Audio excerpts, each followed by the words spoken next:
Evolution is a term to define only one organism, and that's the self. The self is the universe, the self is the Alpha and Omega, God and infinity. And that's the only thing that evolves, because we are all part of the self. Nothing goes through an evolutionary process alone, or without direct benefit to the whole. So when you begin to think that there's this controlling elite, this controlling hand behind the curtains leading the planet to destruction, when you think the end is near, the apocalypse, Armageddon, and when you think we as a species are doomed, it is not they, it is you that brought this about. And for a very good reason. You are evolving. Stop blaming everybody and everything else. Quit panicking about global tyranny and natural disaster and pay attention. Because the world is telling you something, is telling you exactly what is wrong with you and how to fix it.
The Earth is believed to have formed 4.6 billion years ago.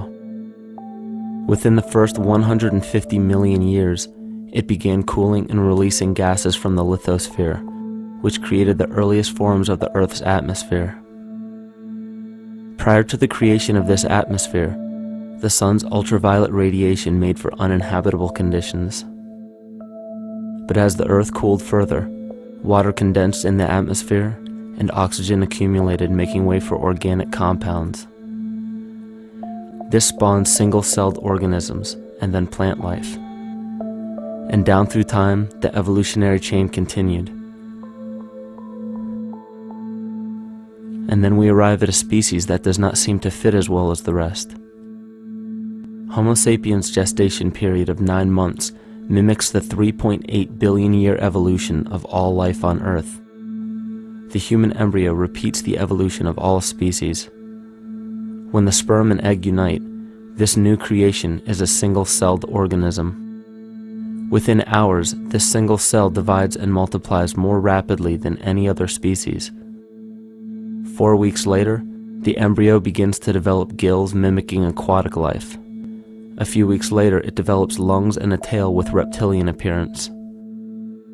From there, a mammal is recognizable, and then onto a primate form. It then sheds its laguna, which is the embryonic fur, and at last shows the characteristics of a human child. The human body is a community of approximately 50 trillion cells. Everything the body does, the cell does as well. Cells have respiratory and excretory systems. They feed, feel, think, and communicate with other cells. Trillions of cells make up a single organism called the human body, and billions of human bodies help make up the organism we call Earth. The Earth has more similarities with the human anatomy than you may think. Earth has its own electromagnetic generation, just like the human body. Research has found that a direct current of electricity flows through perineural cells found around every nerve in the body. These pathways are called energy meridians and have been used in the practice of acupuncture for at least 2,000 years. Dating even farther back is the notion of dragon paths or ley lines in which many megalithic structures and stone monuments were erected, marking the energy meridians of the Earth. These energy meridians are generated by the resonant frequencies of the Earth, called the Schumann waves. Each planetary body has its own resonant frequencies and is determined by the circumference and diameter as well as the speed of orbit and rotation.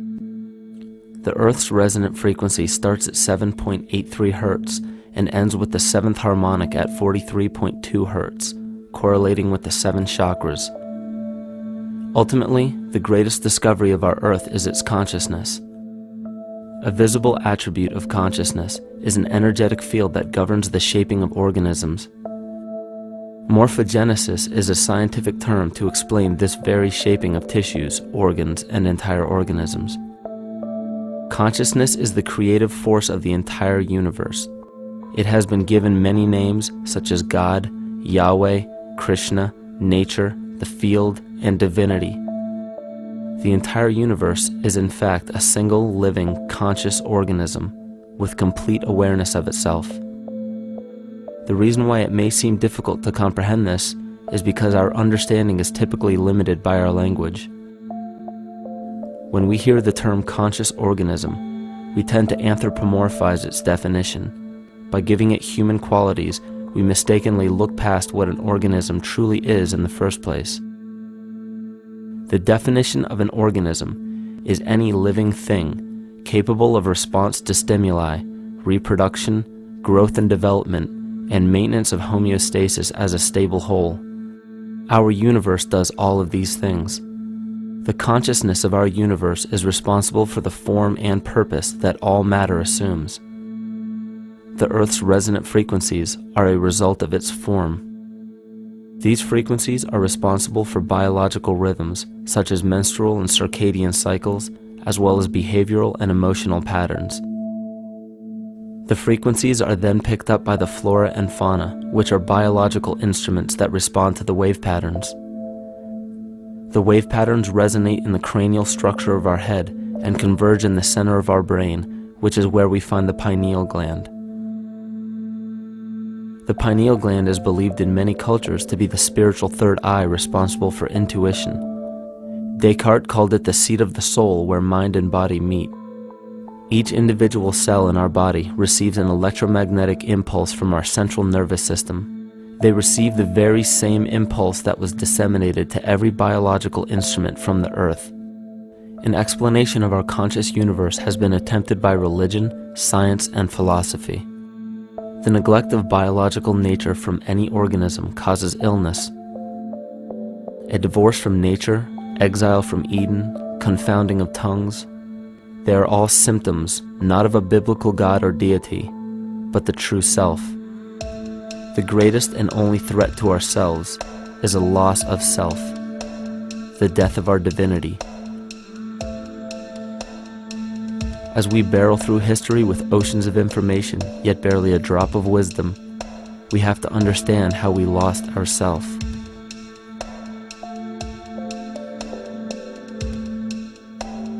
In sacred texts and ancient scriptures left by our ancestors, we find an incredible link between stories of creation, a great flood, the war of the gods, the Messiah dying for the sins of man, end-time prophecies, and similar characters.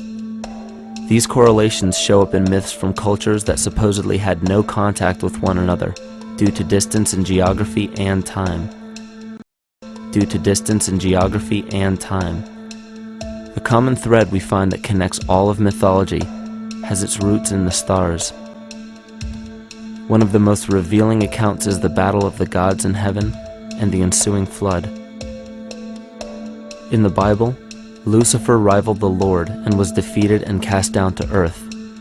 In the creation myth of the Enuma Elish, we find a similar story of Tiamat being defeated by Marduk and cast down to the abyss of Apsu.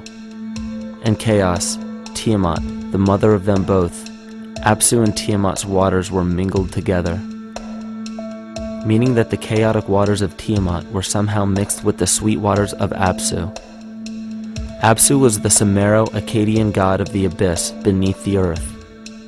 Tiamat, also known as Lucifer, was known as a serpent or dragon and was defeated by Marduk.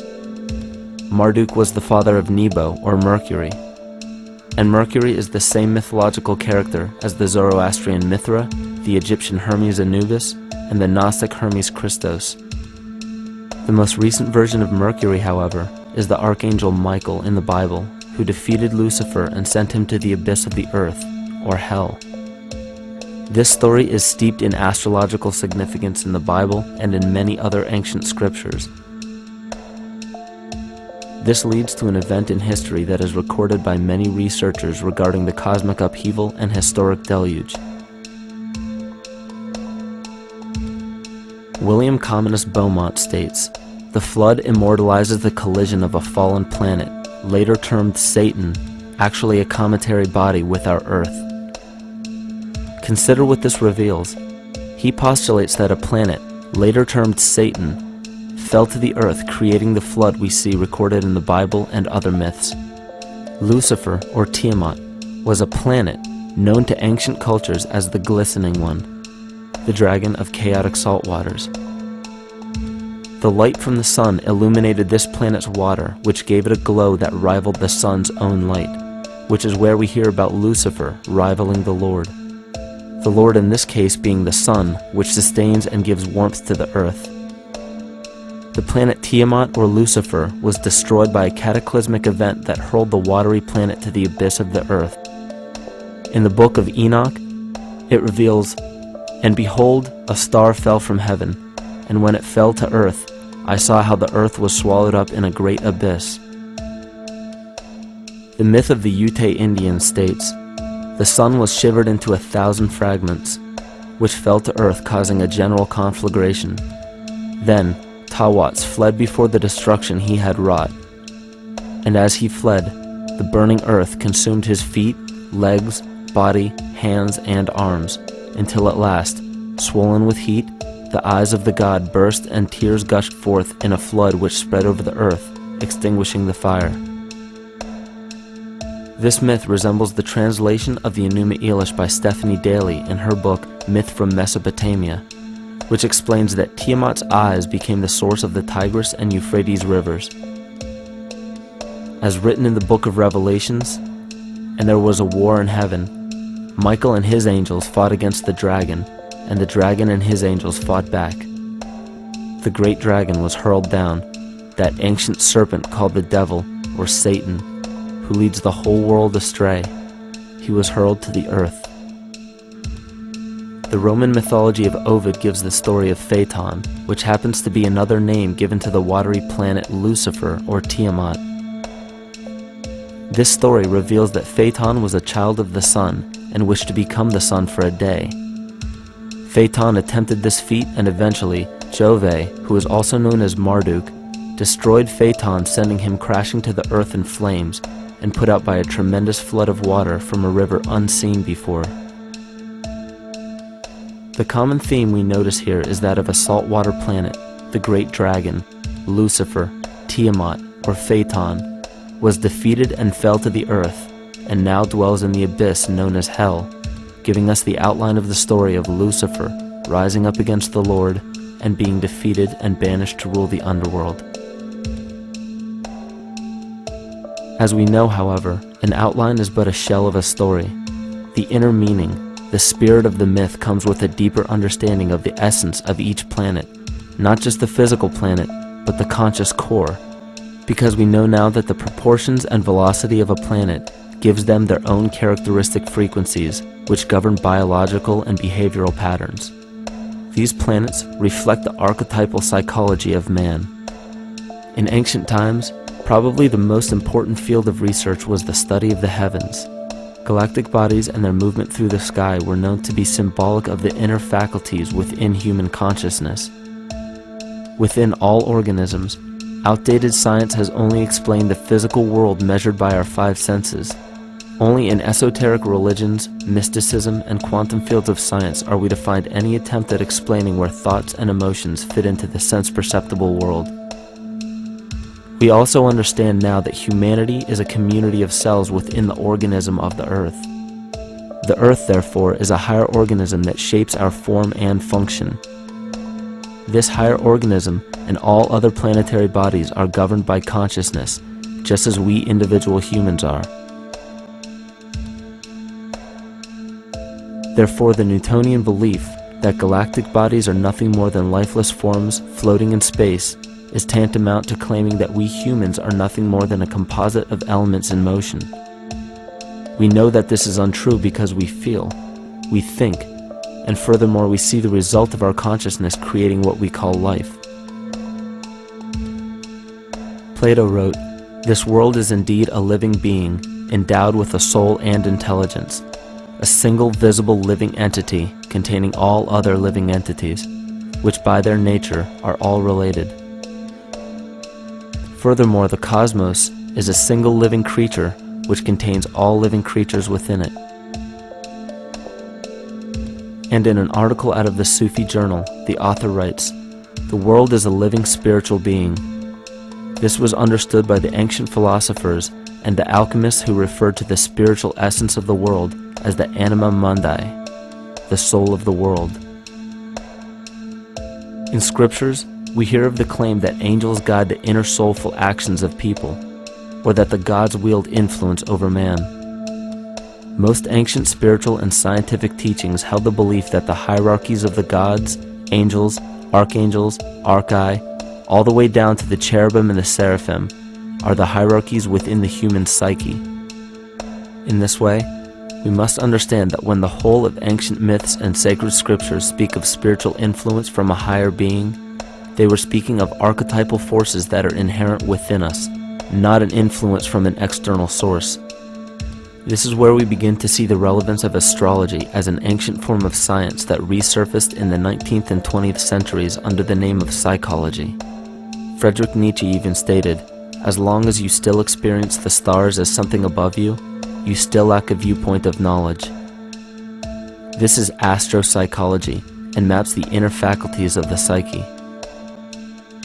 In pre-Christian times, there were schools known today as the mystery schools or the mystery religions. The messages encoded in the scriptures and ancient archaeology came from adepts of spiritual science. The intent was to teach the initiates the deeper meaning of these myths. What became later termed as Lucifer, Satan, or the devil was representative of the ego, which rivals the Lord, the representative of the self. The true self is the epicenter of a person's entire being. It is the total sum of everything that we are. The false ego, on the other hand, is the idea and concept we create about ourselves in the course of our lives, which typically excludes any qualities we don't wish to accept about ourselves. However, humanity has been endowed with the freedom to choose either to obey the true self or to give in to the temptation of the vanity and materialism of the false ego. This is the most notable trait that separates man from animal: our freedom of choice, the choice to follow our concepts and ideals or our natural impulses, the choice to sustain nature or to destroy it. This freedom of choice weighs on the fate of the entire organism that we call humanity.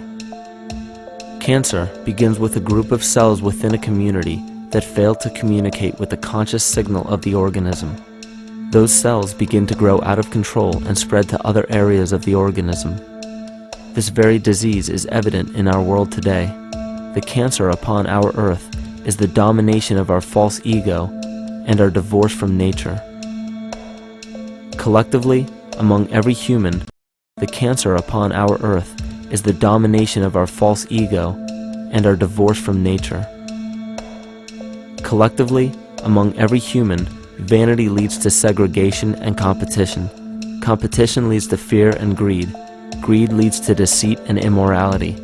And immorality is the breeding ground for illness, waging war on our earth. Every act of hatred and destructiveness in our world begins with self-hate and self-destructiveness. And it all begins with a breakdown in communication.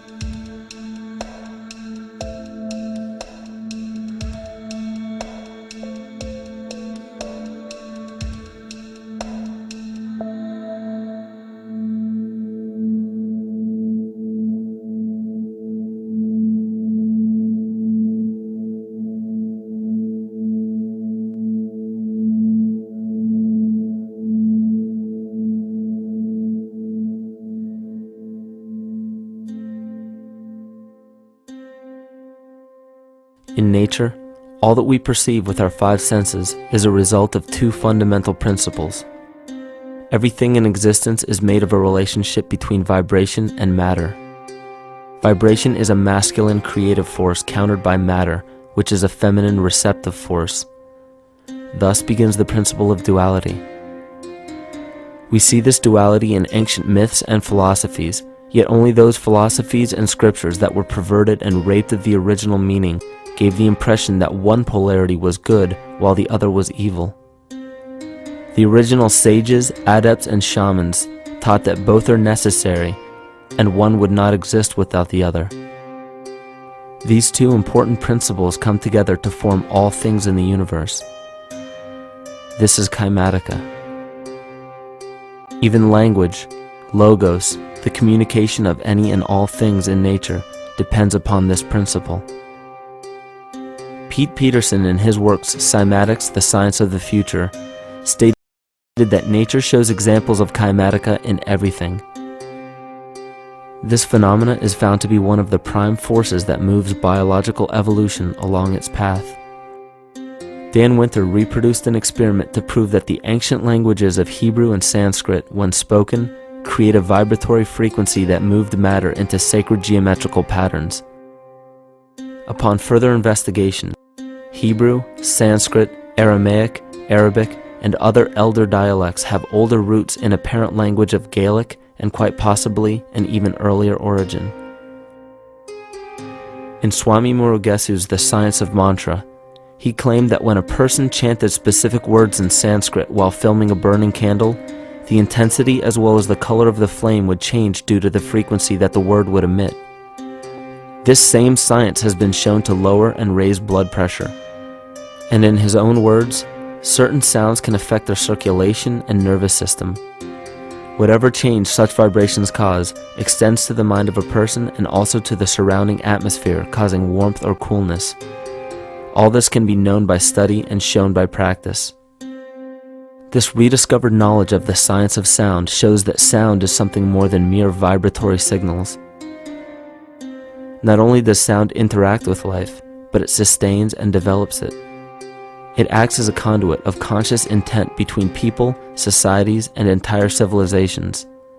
Yet the psychic illness we endure due to the domination of our false ego is reflected in the collective. Our psychological schism has shut us off from communicating correctly with our inner self, which is exactly how cancer cells within the body operate. In the collective, we have created a language barrier between humanity and the rest of nature, acting as a global cancer. Recorded in history, the efficacy of the ancient languages has been severely uprooted. The alphanumeric translation from Hebrew to English shows a complete reversal of the two languages, giving the cymatic effect unnatural results. Dr. Leonard Horowitz stated in his work on DNA, 1/3 of the sensory motor cortex of the brain is devoted to the tongue, oral cavity, the lips, and speech. In other words, oral frequency emissions spoken or sung exert powerful control over life, vibrating genes that influence total well-being and even evolution of the species. A degradation of language in this case is shown to affect biology.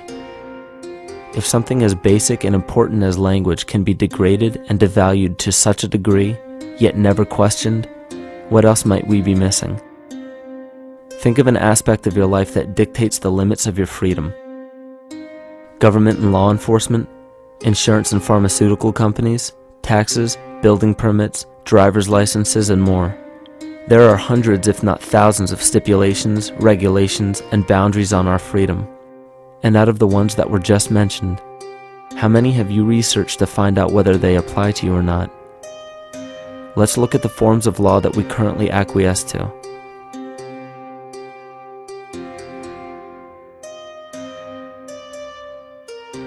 A common misconception among people is that any rule or regulation that governs them falls under one category: law. But there are many other forms of law that people abide by without realizing that they simply do not apply to them. Another misconception is that a nation's constitution gives us our rights. A constitution does nothing more than list the rights that we already have. We are born with inalienable rights, endowed to us by our Creator. They are not given to us, and they cannot be given away. The most a person can do with a right is choose whether to exercise it or not. Maritime Admiralty law is what's known as the law of the water. It is superseded by civil law and only applies to those who willingly contract themselves into it. The definition of Admiralty law is a body of private international law governing the relationships between private entities which operate vessels on the oceans. Let's look at how and why a form of law that is fashioned to govern corporations, businesses, and vessels has imposed its rule over natural human beings. This is all done through a form of word magic. A simple perversion of language has made it possible to convince people around the world that these alternative laws apply to them. One of the predominant beliefs in modern culture is that licenses, permits, registrations, and other forms of documentation are required to operate motor vehicles, use public roads, build structures and establishments, engage in free enterprise, and much more. Sadly, these beliefs are based on little to no investigation whatsoever, and are false. This belief structure is perpetuated by Maritime Admiralty law.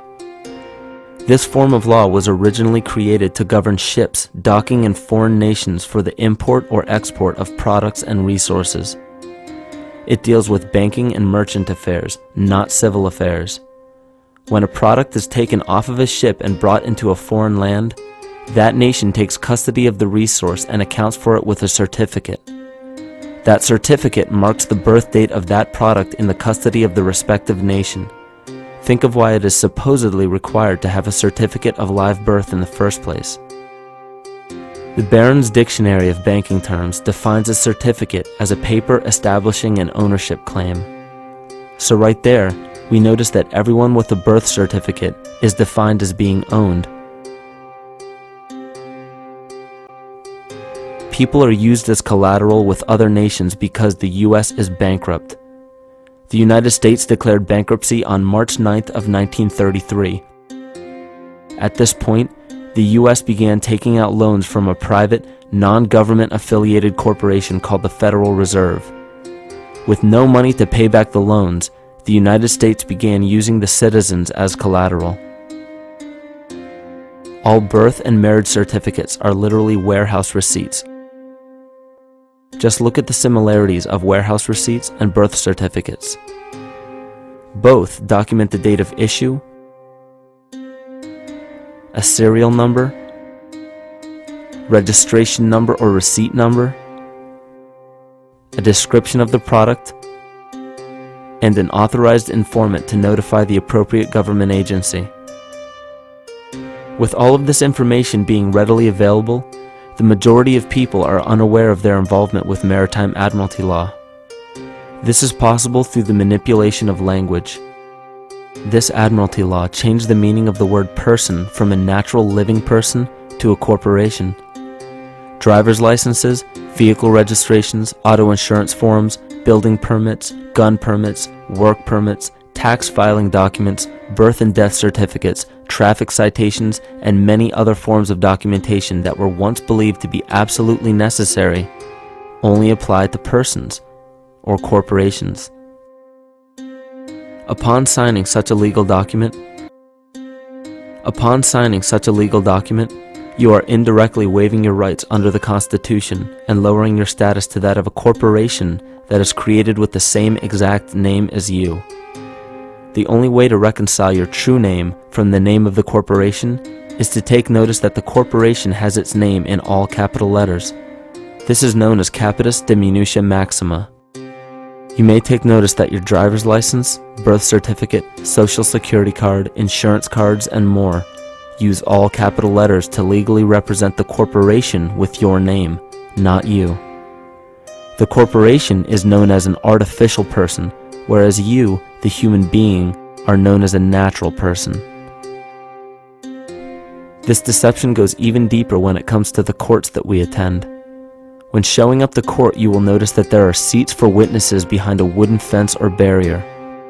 The defendant must cross through the entrance to the other side of the barrier where the plaintiff and judge sit. This act symbolizes the boarding of a ship.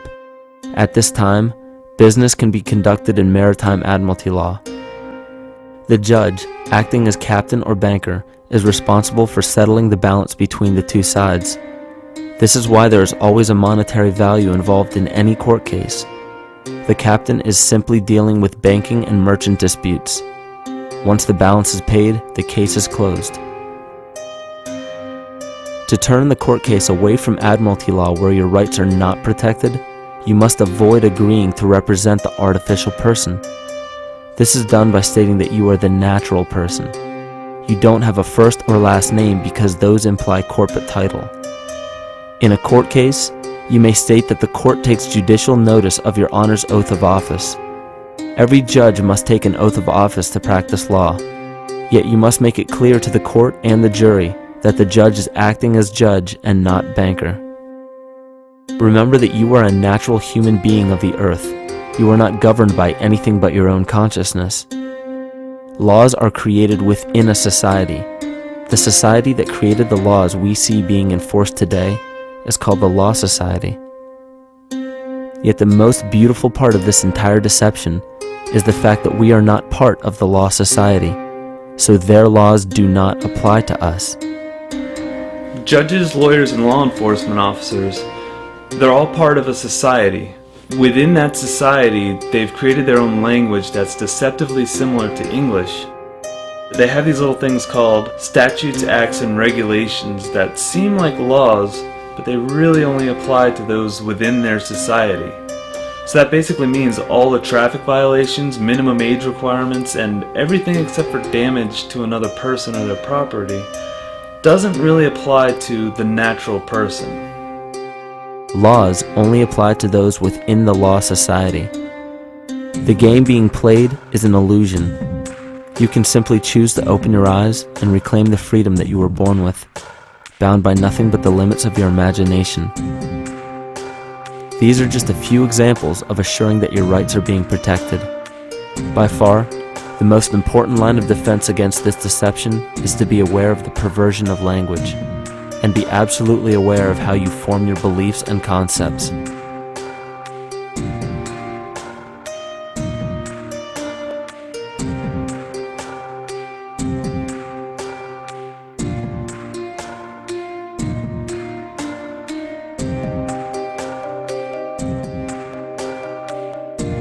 In all forms of the perversion of language, there is a mirror reflection of this in the microcosm of the psyche.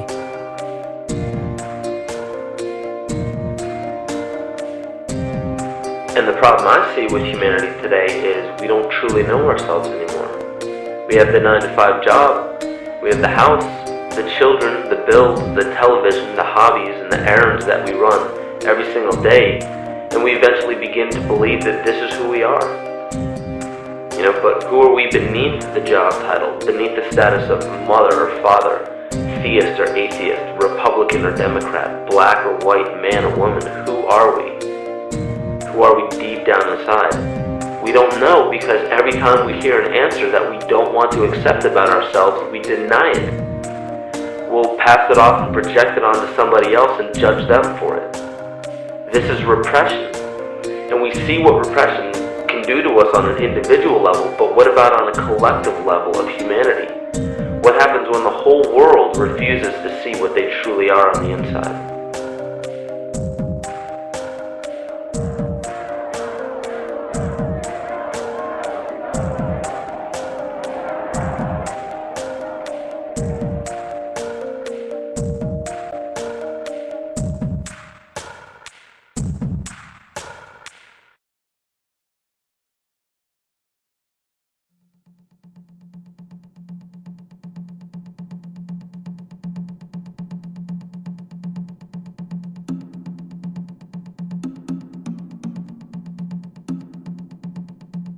Carl Jung discovered that there is a collective unconscious connected to all humans, meaning that the whole of humanity shares a single mind with one another. This is evident in the world through accounts of shared mythology and symbols, the study of morphic fields, and with the science of kinesiology. This collectivity is a global example of the unconscious mind of the human body, in which trillions of cells share a similar signal. This parasite, called our false ego, requires a continuous flow of sustenance to survive. Food, fuel, and any other form of sustenance is energy. Human consciousness is an electromagnetic field of energy.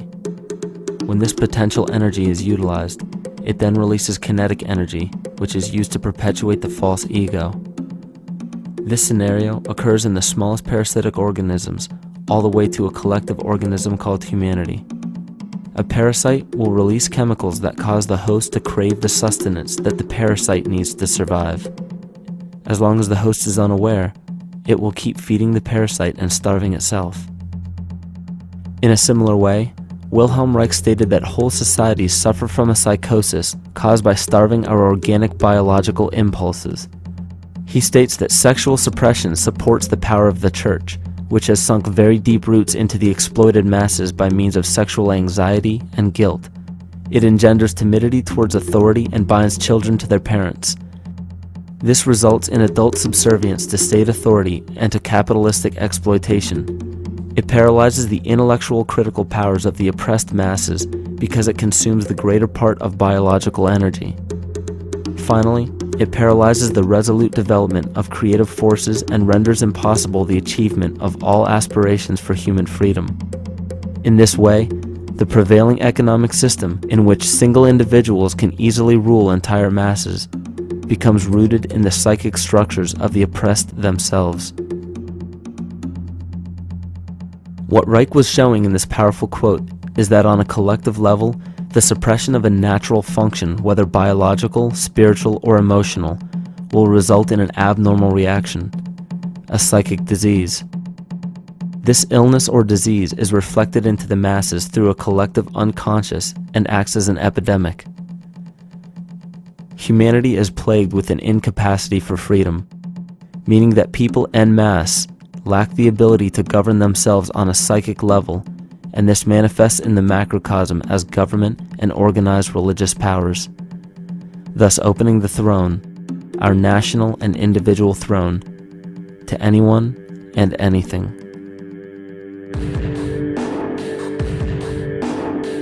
Enter the infamous rulers of the earth, the patriarchs of civilization, political, social, economic, and spiritual dictatorship, psychic tyranny. This simple illness within our psyche, this lack of responsibility and neglect of basic human freedom, has made way for every tyrant that has ever held rule over people on this planet.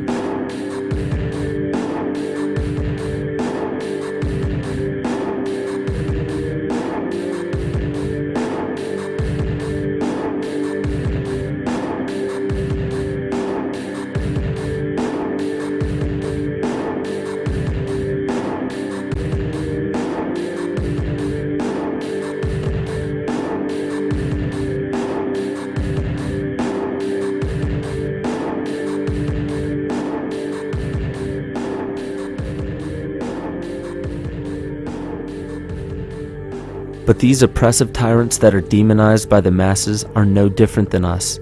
In fact, they are one with us.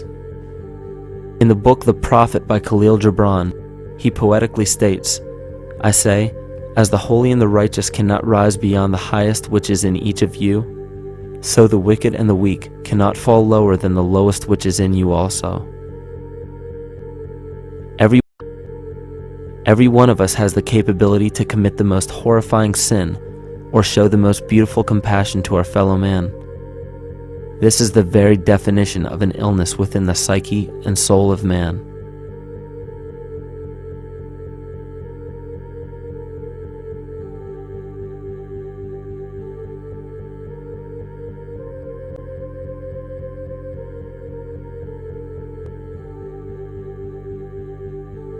Think of any position of power that you believe to be above you. Royal families, government leaders, the United Nations, financial organizations, corporate monopolies, and media juggernauts. These are all facets of our false ego. They are the physical advent of our own sickness. They require our conscious participation, our conscious energy to survive. Because without our cooperation, without supplying them with the sustenance of complicity, they starve. Their very nature depends on our desire to be ruled. And a typical symptom of the illness among humanity today is our continuous denial of our illness. Repression.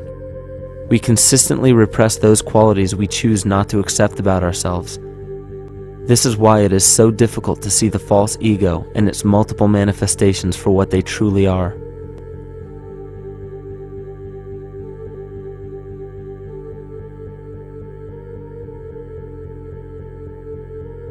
This is the very nature of the false ego.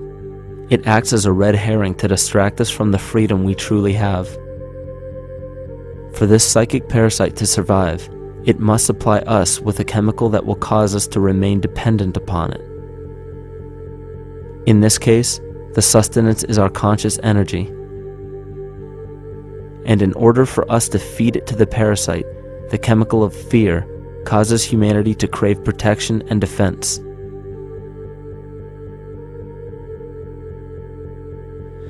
The functions of the body to survive can be broken down to two basic functions for any organism to survive. You have to be able to grow, maintain yourself, take care of your biology, but you also must be able to protect yourself, so that if you're just growing and you can't protect yourself, you'll become food for something else. So the survival involves a balance between growth and protection.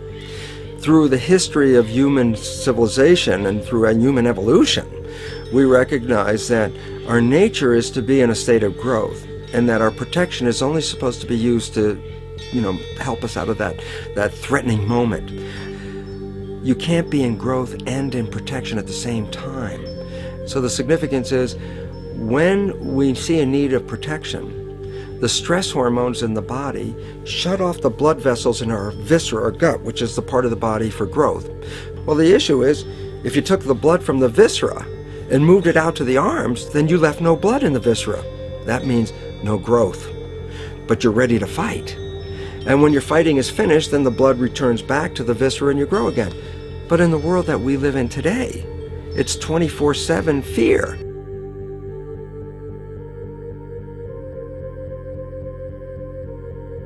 So we have a continuous dripping of that stress hormone into the body. It's just dripping all the time, getting us ready to run or fight or flight at any moment at the drop of a hat. We're ready to go because we're on guard. Well, the problem is, what does that mean about your allocation of energy? And it says, we're spending most of our energy in protection. You cannot survive if you're in protection all the time.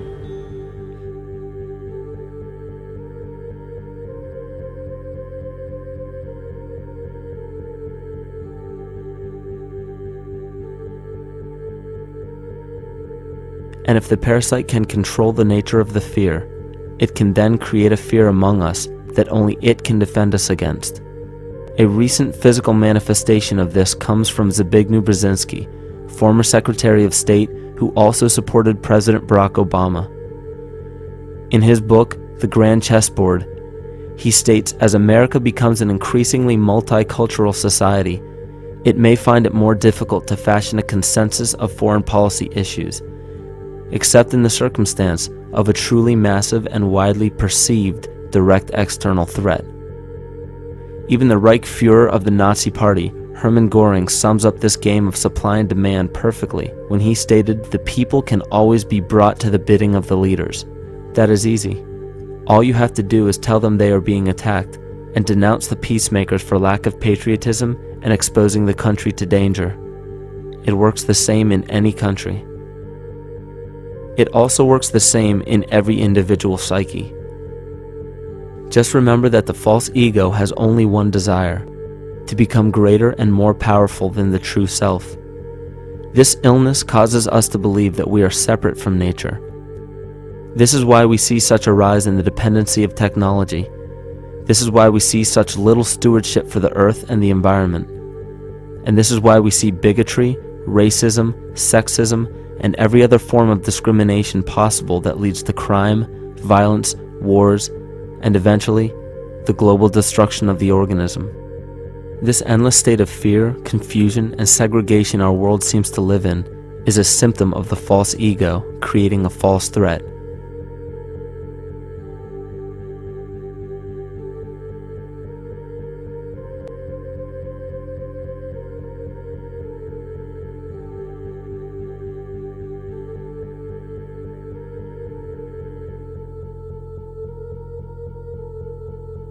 many of the United States presidents have blood relations with each other. The Bush lineage has blood ties to a great number of former presidents.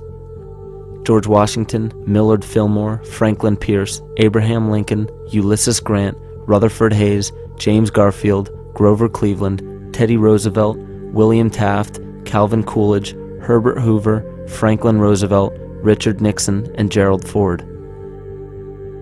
Michael Tsarion points out in his work that Bush is closely related to every European monarch on and off the throne, and has kinship with every member of Britain's royal family. Bush's family tree can be documented as far back as the early 15th century. He has a direct descent from Henry III and from Henry VIII's sister Mary Tudor. He is also descended from Charles II of England. And we also find that George W. Bush is a direct descendant of Godfrey de Bouillon. Godfrey was the first king of Jerusalem after he recaptured it from the Saracens, which was the name for the Islamic faith during the Middle Ages. It is interesting to note that the current occupation of the United States in the Middle East was re-established by the same family, George Bush Sr. in 1991, and again by George Bush Jr. in 2003. George Bush Jr. is then found to be a cousin to both opposing candidates of his 2 terms in office, Al Gore and John Kerry. Democratic President Barack Obama also has blood ties with George W. Bush, as well as Gerald Ford, Lyndon Johnson, Harry Truman, James Madison, and the British Prime Minister Sir Winston Churchill. On the opposing side of the 2008 presidential ballot, John McCain is descended from Robert the Bruce, King William I of Scotland, and also Godfrey de Bouillon. Probably one of the most interesting facets of the bloodline relations is the fact that the whole British royal family has descent from the Muslim prophet Muhammad through the Arab kings of Seville. This bloodline was passed through the kings of Portugal, Castile, and eventually down to King Edward IV. And this is a very, very different story from what you hear the media pumping out every day, being this idea of lineal superiority.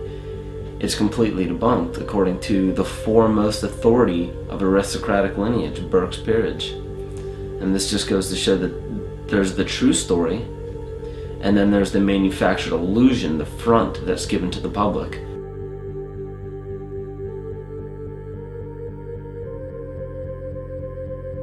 These blood ties go on and are documented thoroughly through literature such as Burke's Peerage and other comparable books.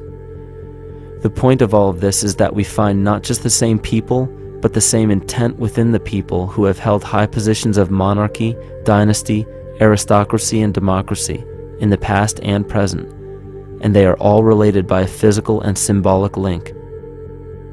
This bloodline carries the symbol of our illness.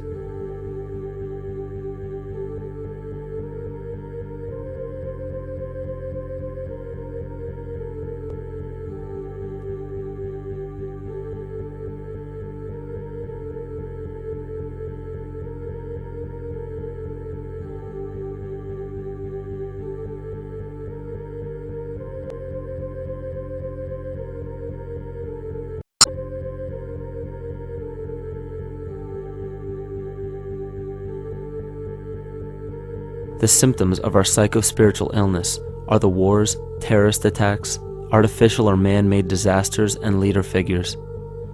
As long as the people remain oblivious to their inner drives and inner nature, they will always fail to recognize why these events take place and why these figures rise to such powerful positions. The reason why we have failed for thousands of years to conquer these archetypal rulers permanently is because for thousands of years we have been fighting the symptoms of an illness and not the root cause. For every corrupt government that falls at the hands of a revolutionary, oppressed people, 2 more will rise in its place every time, because the root cause of a corrupt government does not exist in the individual leading that government. It exists within the psyche of every individual, because an unaware host to a deadly parasite will do anything to avoid accepting his own incapacity for freedom.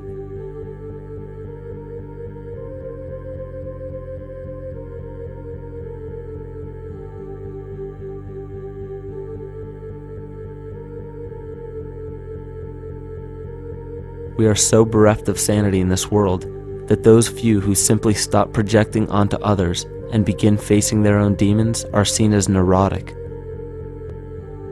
An article written in the 1950s states that studies showed that individuals who had been isolated from their familiar social and cultural environment became neurotic. This shows that when those individuals had no object to identify their darker emotions with, they began to see these things in themselves, that which they refused to recognize before, and were unaware of why they appeared and how to cope. Facing our true inner self is virtually unknown in our world today. This is why no matter how many civilizations rise and fall, it is our collective consciousness that creates our governing apparatus, not individual people.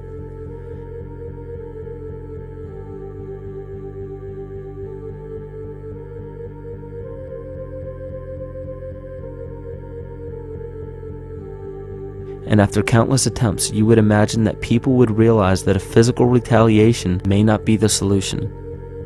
Yet here we are, thousands of years later, with technology that can clone DNA, vehicles that can break the sound barrier and probe the depths of space, and science that can overcome almost any sickness. Yet we still fail to take notice to the importance of thoughts and consciousness. This is the very definition of insanity. And every single one of us is responsible for this psychic epidemic because we're killing the messenger and paying no attention to the message.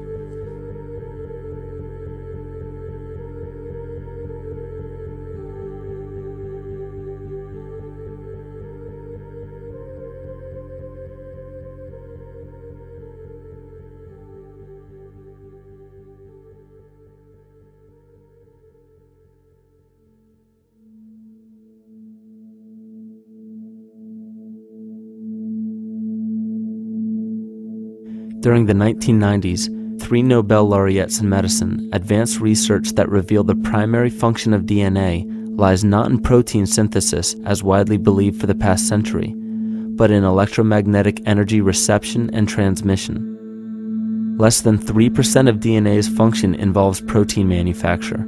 More than 90% functions in the realm of bioacoustic and bioelectric signaling. So why is it important to know that DNA functions in bioelectric signaling? HeartMath Institute has discovered the heart and brain maintain a continuous two-way dialogue, each influencing the other's functioning. Although it is not well known, the heart sends far more information to the brain than the brain sends to the heart, and the signals the heart sends to the brain can influence perception, emotional processing, and higher cognitive functions.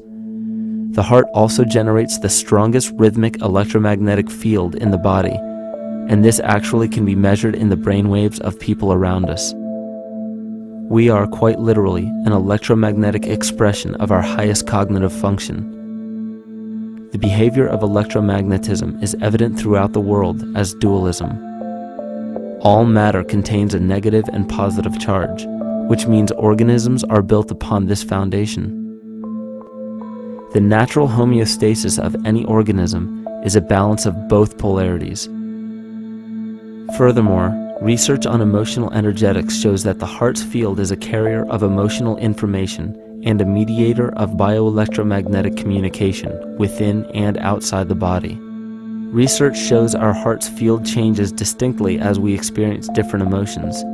It is registered in people's brains around us and apparently is capable of affecting cells, water, and DNA studied in vitro. Fear. The chemical supplied by a collective parasite creates a distinct bioelectric signal given off by the host. This signal is disseminated to the organisms within our community and will grow outward through the entire organism unless it is counterbalanced by an opposing force. Dr. Fritz Alan Popp discovered that the cells in our body communicate through biophotons, which are tiny particles of light that are single units of an electromagnetic field. This communication system within our body also exists between people in what's known as morphic resonance. This was known by the shamans, sages, and adepts of antiquity. These teachings were commonplace in prehistoric cultures.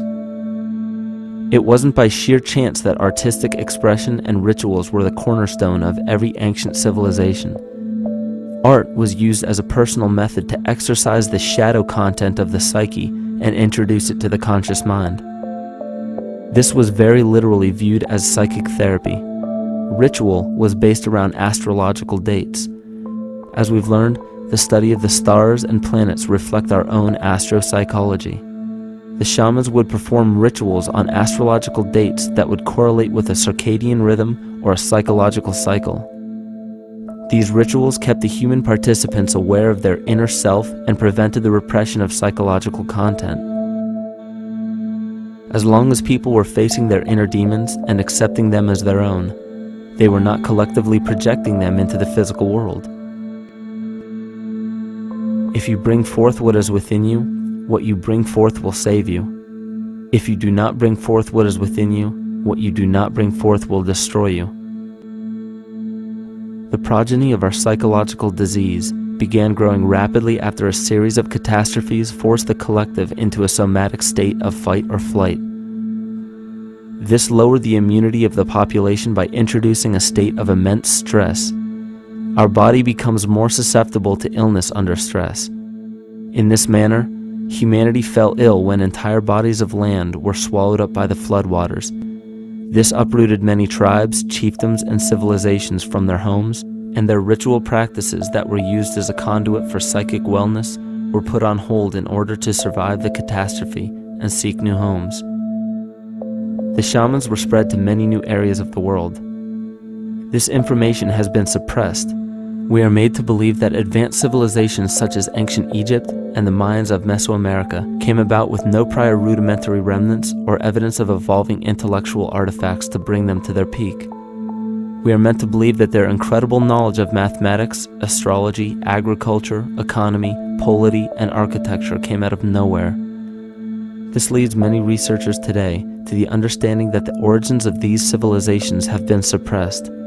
Not surprisingly, the force that has guided the suppression of this knowledge comes from the exact bloodline of the political and religious leaders stated previously. These are some of the notable book burnings and suppression of important texts in our history.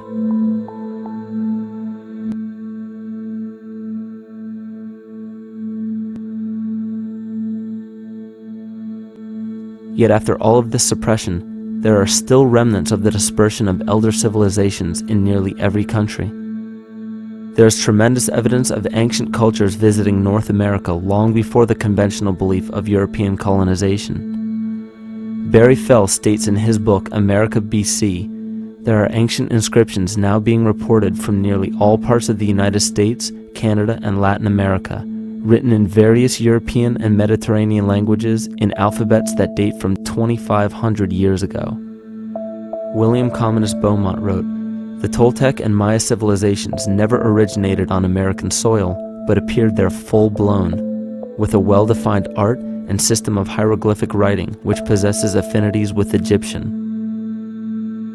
It is found that there are thousands of prehistoric sites across New England and several other northern states showing inscriptions, carvings, and mounds created by Druidic mariners as far back as 800 BC. To suppress this information further, it was not only imperative for the bloodline to burn the documented texts containing true historical information, but to wipe out the cultures that derived from these ancient shamans. The most devastating genocide ever endured was and still is the annihilation of shamanic tribes. We've lost our traditional roots and don't know about ritual. The dragon dances and the ghost dances of the Native American Indians, what do you think that was all about? All the shamans of the world, when they do their rituals, they're doing that. Their work, harmonically through dances, is to strengthen the immune system of the earth. But they've been all murdered. So that was why in the 17th century, exactly the same period I'm talking about, there was an all-out agenda that when you come across indigenous people, you annihilate them. Columbus was sent on his expedition along with agents of the crown to disrupt the lives of the natives and seize mineral resources. He visited every island in the Caribbean, depleting the gold and taking as many slaves of the native Taino tribe as possible. 5 million natives were murdered within 3 years, according to Leah Trabeck. Within 15 years, the Arawak tribe of 250,000 was completely wiped out. The population of the United States prior to European contact was greater than 12 million. 4 centuries later, the count was reduced by 95% to 237,000. From 1494 to 1508, over 3 million people had perished from war, slavery, and the mines. Who in future generations will believe this? I myself, writing this as a knowledgeable eyewitness, can hardly believe it. My eyes have seen these acts so foreign to human nature, and now I tremble as I write. Another agent of the false ego bloodline was Hernando Cortez, who decimated the Aztec tribe and plundered their mineral resources. This again was the case through Cortez's second cousin, Francisco Pizarro, who conquered the Incan Empire in Peru. These atrocities are seen throughout Africa, New Zealand, New Guinea, East Timor, and are still seen today in Canada. This was a deliberate attempt to bury any surviving remnants of the ancient world and our true history. It is a naive mistake, however, to categorize and blame everything and everyone involved with politics or religion for this suppression of knowledge. It is only natural for people to crave spiritual understanding when there are so many manufactured missing links and perversions in the spiritual text today. And due to this void of spiritual wisdom, honest and moral people who are simply trying to understand their place in this world become the prime consumer market for those who wish to exploit this vulnerability. To have enough power to run our own lives, basically. If we look at the New Age movement, for instance, which is another kind of trap in all of this, where people might end up actually. They're looking for something so bad that they're taking all these things that are handed to us or to them. But it's not really based on any real understanding. It's still kind of coming from a religious type of perspective. People are genuinely seeking something new. They're genuinely seeking a new type of spirituality, or to better themselves, or to change something. But this is being hijacked, and what they actually do is that they lead you into another type of group mentality or New Age religion, whatever it is, and people still are not able to kind of really break free from that and follow their own journey or their own path, which I think is very important in all of this.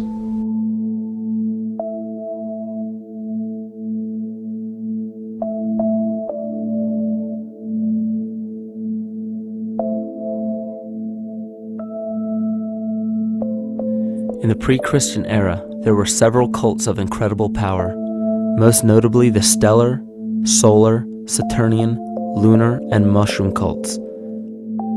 It is simple to see that worshippers of the lunar goddess comprised of the lunar cult. The worship of sun gods were indicative of the solar cults. The Saturnian cult, which consisted of Phoenicians and Canaanites, worshipped El or Eli. The biblical exodus of the Hebrews from Egypt showed that they entered Canaan and merged the lunar cult of Isis, the solar cult of Ra, and the Saturnian cult of El to form Isis, Ra, El. Israel. The old Israelitish cult and mythology, the Yahweh worship, the patriarchal legends, the sojourn in Egypt, and so on, are rooted in the religion of the sacred fungus, developed from the underlying fertility philosophy of the ancient Near East. The Jewish mitre, Muslim turbans, and military berets are derivations of the symbol of the mushroom cult. One of the first and most prominent, however, was the stellar cult, and a number of these ancient cults were created for shamanic purposes and earthly stewardship, yet some were taken over with different intentions. Just as you would imagine in any establishment of power, smaller cults formed within the main cults to worship individual deities. The cult of Mithras and the cult of Dionysus are two examples. You still today can see the Mithraic or Phrygian cap on the symbol of the seated Liberty dollar, the coat of arms of many countries, the reverse side of the flag of Paraguay, the seal of the United States Senate, and even involved in the solar cult holiday that we now call Christmas. In the cult of Dionysus, many festivals were celebrated, such as the Greater Dionysia, celebrated in Athens around the spring equinox. The foremost event in this festival was the Thymelic contest, in which poets, musicians, and entertainers performed in an open-air theater. Musicians did not have to pay taxes, and members of the Artists Guild did not have to participate in military affairs. The cult of Dionysus is still alive to this day as the entertainment industry.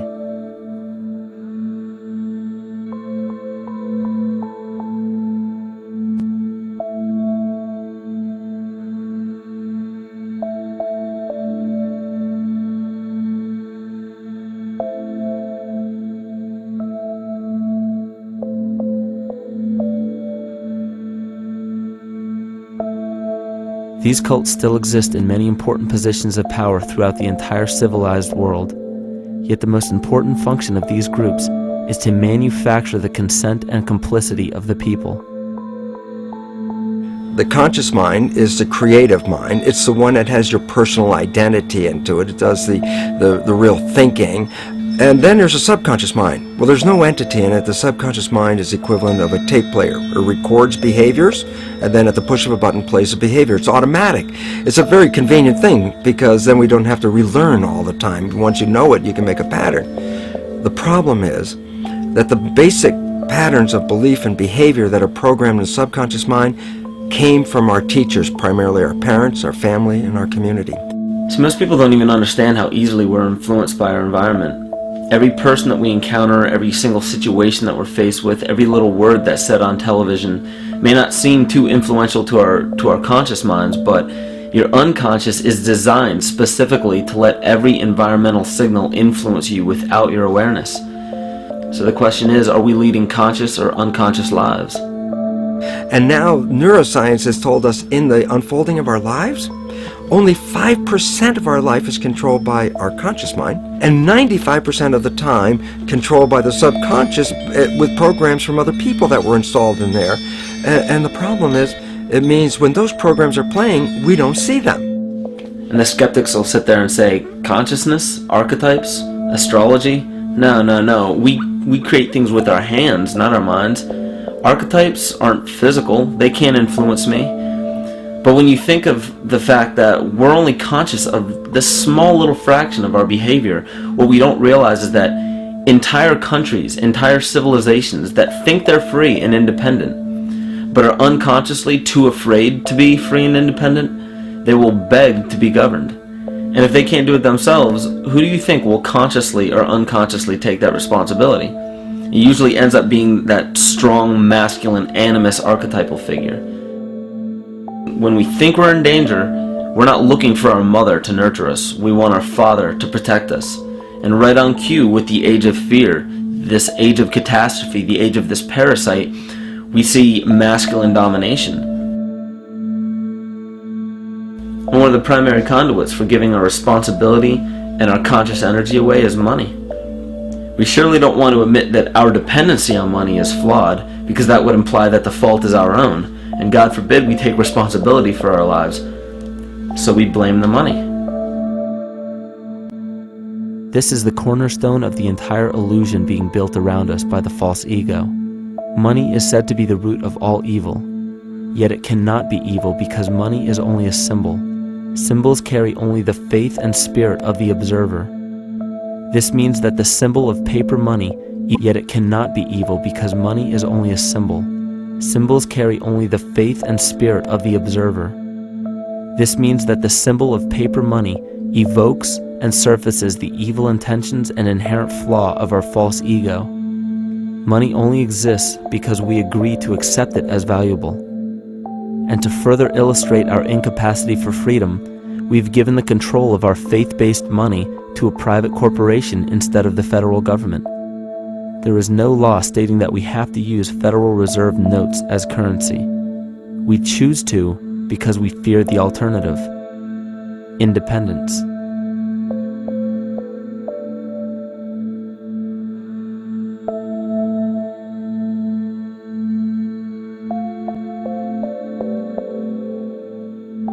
But it's not even really about money, it's about energy, because money is simply this material thing that allows billions of people to crave just one thing and put their energy into the same thing. It's not the plasma TV or the house or the lifestyle or the job or the significant other or the status that we're really after, because we know that we're empty.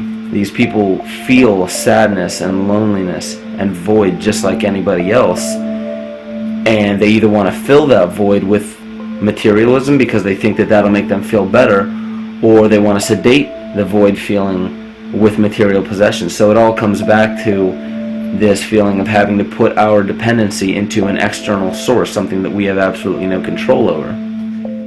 What we're seeing right now is with all the competition of each other destroying each other, wars, competing for material existence, raping the planet and tearing it apart to get some pieces of it to hold in your hands and say you won the game. Every one of those moves is destructive not just of the planet but of human civilization, because human civilization will thrive with cooperation and will die with competition. And if you operate from these truths, then you end up with the extinction that lies before us. You see, we all have demons, so to speak. We all have inner demons in our lives, but we expect to see devilish monsters or dark apparitions when you think of a demon, kind of like what you'd see in the cinema. But our demons are really the people in our everyday lives, the people that we argue with, the people that we envy or hate, the ones we physically or emotionally harm in some way, shape, or form. And it's not because we envy or hate qualities in these specific people as much as we hate the fact that they remind us of ourselves. They reflect qualities about ourselves that we wish we had more of, or that we wish we didn't have at all.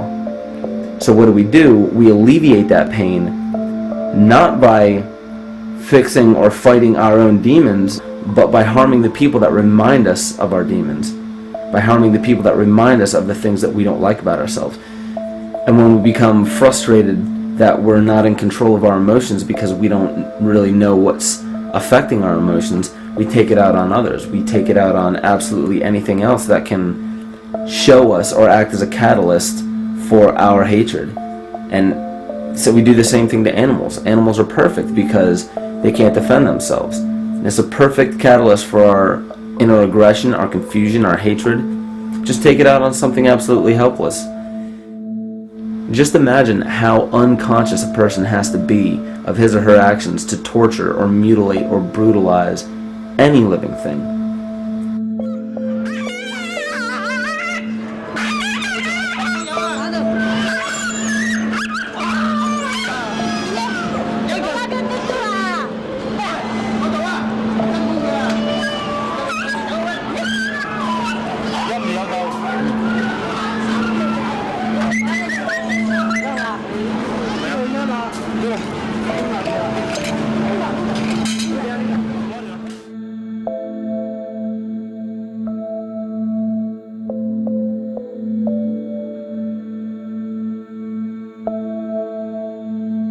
His goat's down, and he'll be here, and we can. Ouch! Ooh, he bit you. Bit of his tail. Is that common with your kids, maybe? He's a big guy. That's a real. Think of the lack of compassion you must have towards life in general to be able to feel no semblance of sympathy towards entire populations, let alone just individuals or individual animals, entire populations of species that are bred specifically for the purpose of commodity. But I'll tell you what's even more dangerous is not so much the people carrying out this cruelty, because that's already been established. That form of hatred and cruelty has already been established and it's already known. What I'm really worried about is the people who are against inhumanity, the people who are against animal cruelty and feel self-righteous enough to think that it's justified to inflict harm or even wish harm on these people. Because those are the people who take unconscious cruel behavior to a whole new level of conscious cruel behavior that's perfectly acceptable in their minds, because they feel that it's their job to bring other people to justice, like they're an authority figure of some sort. Those are the people who will have a much harder time figuring out why they harbor so much inner hatred and resentment. They don't seem to realize that it's just another form of this same exact hatred. So to keep from facing our inner demons consistently, what do? When we begin to realize, hey, wait a minute, maybe it's not alright to inflict harm on any other living thing, then the ego has to come up with a more esoteric form of cruelty to trick us into displaying the same form of self-hatred, the same indignant attitude, but just in another way and towards another group of people. But the emptiness will always find a way back in, and people will always start to feel restless again, no matter how many times they transfer blame to yet another person or yet another group. We need chaos in our lives. We crave destruction. We beg for catastrophe. Because if we don't have these things to act as a form of exorcism or a catalyst for us, we start to notice these things in ourselves, and that's what we don't want. You see, we can deal with wars. We can deal with terrorism. We can deal with stock market collapse and economic collapse. We can deal with these things. But once we start to notice this chaos within ourselves, that's what we're really afraid of. We'll take 1,000,000 September 11ths over one moment of true insight towards our self-hate.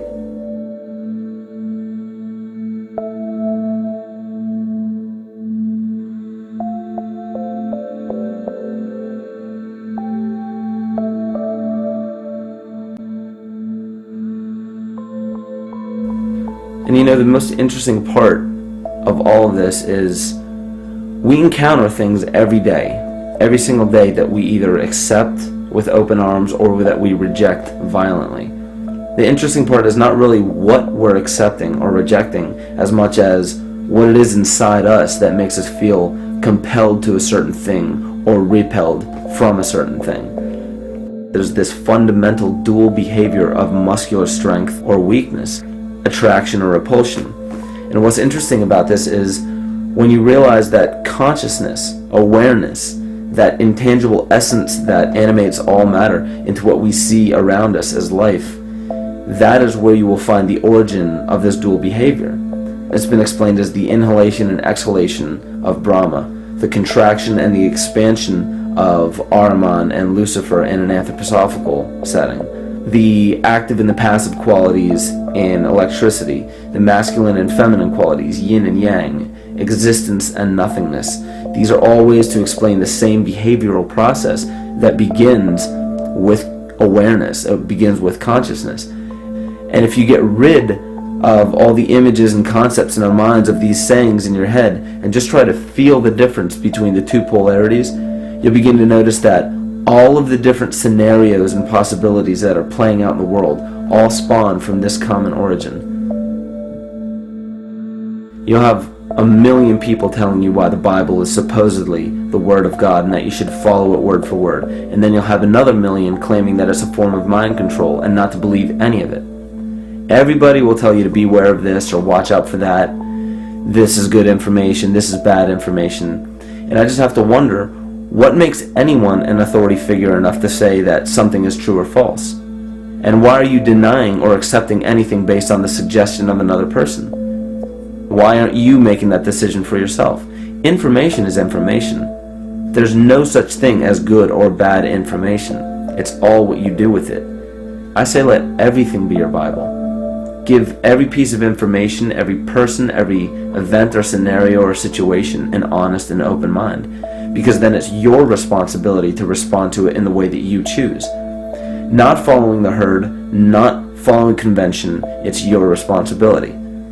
And that's the point when, no matter how many people tell you you're wrong or right, you're not dependent upon their approval. If we at least question our own actions, question our own thought process, and make a conscious decision to what we feel is right every single day, that's what I believe to be divinity. That's true shamanism. And that, to me, is what it really feels like to be alive.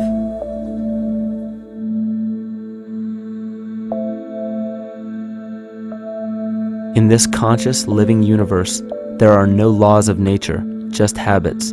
There is nothing external to the universe to enforce a law upon it. The illusion of a fixed law of nature is only the result of there being no need for that habit to be broken. When habits need to be broken to ensure the survival of the organism, we see this event in nature and call it evolution. The collective mind shapes our evolution. And a great example of this is the experiment done by John Cairns in 1988. His team put lactose-intolerant cells in an environment with only lactose for food. Under a law of nature, every one of these lactose-intolerant cells would have died. But surprisingly, they all survived.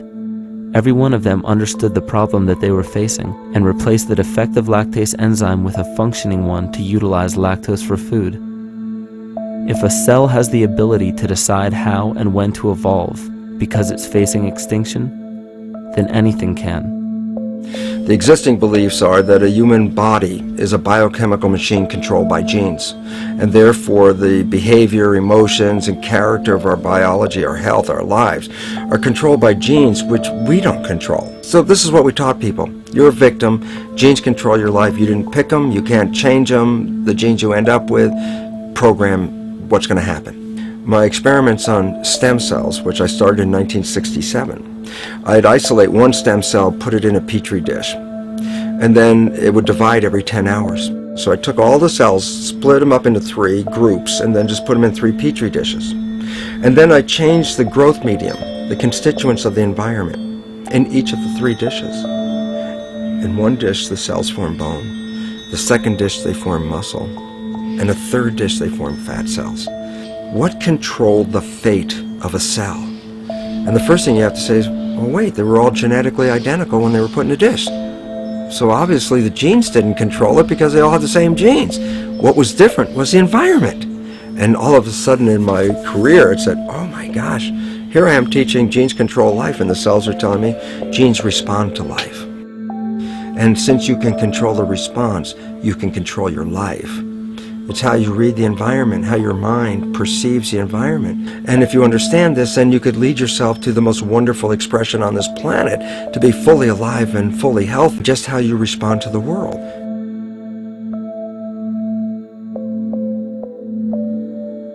In the face of financial collapse across the world, political and religious wars raging tirelessly, and an ever-growing feeling of being lost and void of meaning, there is a great amount of energy being pushed to the surface of the collective mind.